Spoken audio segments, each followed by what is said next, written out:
Jason Shepard with you on BYU Sports Nation. Let's bring in the head coach of the BYU men's basketball team, Mark Pope. Lots to discuss, and there you sit at the end of this table. What's going on, Mark? It's a power table, boys. This is the war room. This is where we come in and have discussions. We bring recruits in here, and we waterboard them until they decide to come. This is where all the action happens in the annex, the Dave Rose Annex. I'm not allowed to say that, but he built this building. It's incredible. Yeah. I feel like there should be like a complete, like the table should be filled with like the finest meats and cheeses or something. Well, hey, I cleaned up. There's only one thing on this table because I had a couple minutes before, and Leanne stuck my ballot for the upcoming elections, our Orem city elections. I just filled out my ballot. I'm not going to tell you who I voted for, although I'm super excited about this election. That's good to know. Content we didn't know we'd have from Mark Pope here on BYU Sports Nation. We are cynically conscientious here at BYU men's basketball. Good point, minus the waterboarding comment. Okay, can you still dunk? I can dunk a donut, although I'm not going to lie. I'm super upset about Dunkin Donuts shutting down. Like, genuinely, what is our world coming to? Did you guys know this? No, in Provo or Orem or something? Or you're saying across the country? Apparently, Dunkin Donuts has, like, shut down in Utah. I can't verify that, but I did hear that through some family gossip, and so I'm distraught. I honestly, I believe the only one is, I think there maybe is one at the airport. Beyond that, I think it's done. The East Coast thrives on this. So yeah, Boston would shut down if there were no Dunkin Donuts. Talk to Danny if you have a real issue. Dunkin Donuts. Okay, well, we're glad you moved the laptop because we can actually now see your eyes, which is great. I couldn't see you guys actually. I was like, I don't know. Okay, lots to discuss. Seneca Knight signs. This is a tremendous ad. What is he going to bring to this team? And Mark, are you done with the roster for this upcoming season with the signing of Seneca Knight? I don't know, but this Seneca Knight is a stud. First and foremost, he is an unbelievable human being. We had such a fantastic visit with him and his parents when they came on their official visit. They are beautiful people. This kid has logged a boatload of minutes. He's got length. He's really, really vertically athletic. He's going to become a great decision maker in the flow of our offense. He's got some physicality. I'm really, really excited about him. He's going to be a huge addition to our roster. Is he available to play immediately? Does he have to get a transfer waiver? What's the situation with that? Yep. So he's got to get a waiver. We're very, very hopeful that it'll go through. There is some expectation that will, but we'll see. I mean, everything's been thrown into absolute chaos with all the new waiver rules. So we're really hopeful that he'll be good to go this year, and that's what we're planning on. So you still might add a player or two? Is that what you're saying? By the roster's not definitely done? We're always looking for players, man. Okay, you're always looking. West Coast Conference men's basketball schedule came out yesterday. What do you like about it? What do you have questions about? Well, I like the league is so good. Right now, Ken Palm has 6 teams in the top 100. He's got 4 teams in the top 40, which I don't know if we've ever started a season with 4 teams ranked in the top 40. Gonzaga, San Francisco, us, and St. Mary's. So that is incredibly exciting. And genuinely, you throw in LMU and Santa Clara, and they might be, they're right there in the mix, right? So the league is really, really deep. It'll be one of the best years we've had maybe ever in the West Coast Conference. The last 3 years, we finished the season as the 8th ranked conference in the country, and I think there's a legitimate chance that we move up a couple spots. And I think it's going to be really interesting to see what we can do if our league holds serve here. I think it's going to be really interesting what to do, maybe for the first time ever.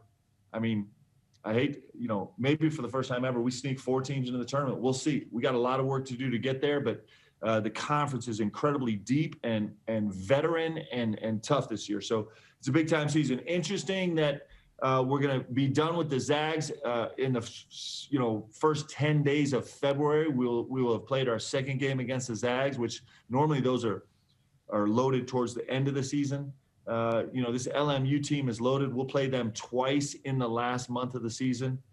We get to finish up the second last week at St. Mary's, which is always such a huge battle for us. And both times we play San Francisco and the Zags Thursday, Saturday, the top 2 ranked teams in our conference.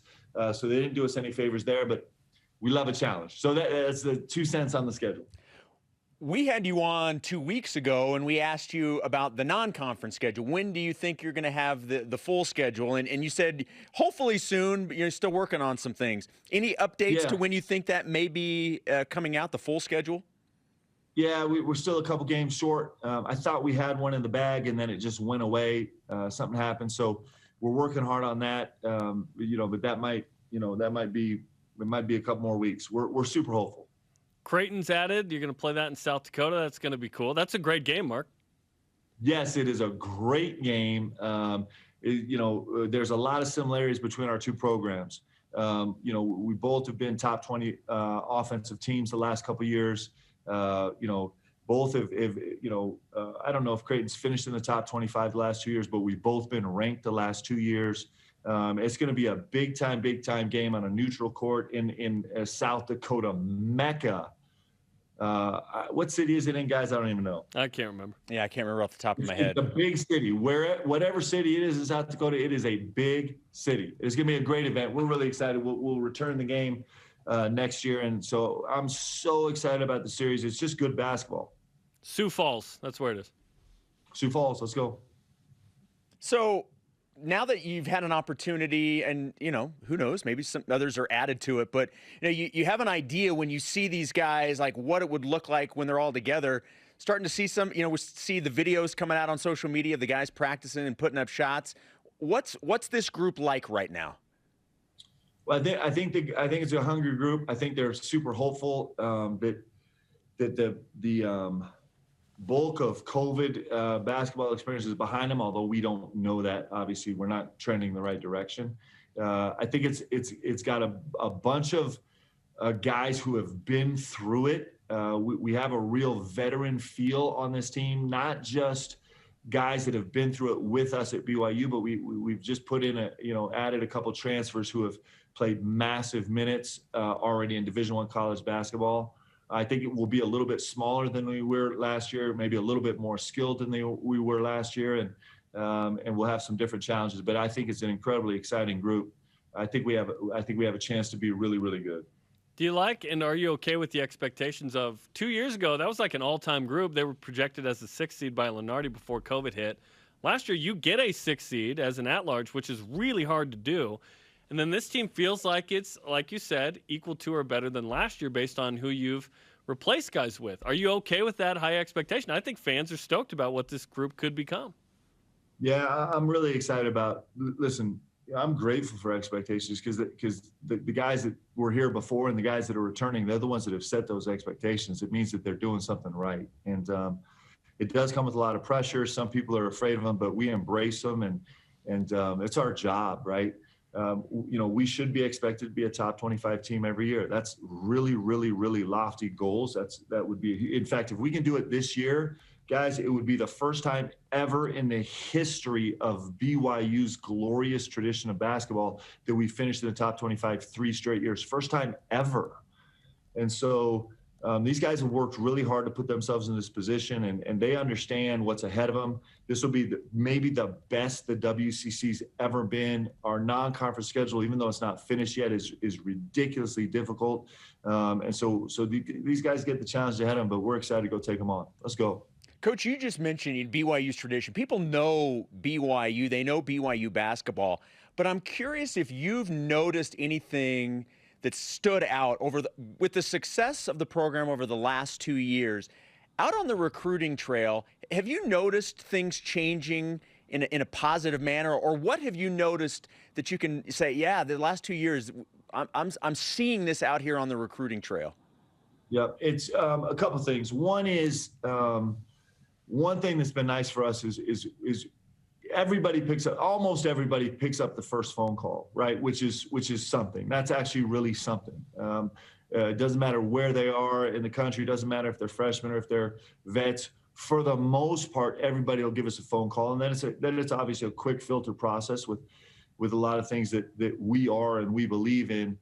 So that's been really fun. The other thing that's been fun is guys put out their lists of these traditionally, maybe big time schools, big time powerhouse schools, big time whatever, where normally you would think, hey, maybe BYU is not really competing. It's really nice to say, hey, over the last 2 years, we've been way better than program A, B, and C. Our results have been way better. Our rankings have been way better. Our seedings have been way better. And so those two things are nice to have in your pocket when you're out recruiting. Okay, let's finish with this. Thanks for wearing and getting the white shirt memo. That's great. Yes. And 2, congrats to the Bucks. Your Bucks won the ship with Elijah Bryant, man. Can we talk about Elijah Bryant for a little while? So how incredible is this young man, right? One, I mean, he had an unbelievable career at BYU. He kind of came up through college the hard way, right? Wasn't a highly recruited athlete, came in his freshman year, his conference freshman of the year, transfers to BYU, has an unbelievable run here at BYU, and then goes through this the hard way, right? He goes and plays a handful of seasons, kind of bouncing around Europe and just proving himself. Had a couple great summer leagues, especially maybe 2 summers ago, was so good.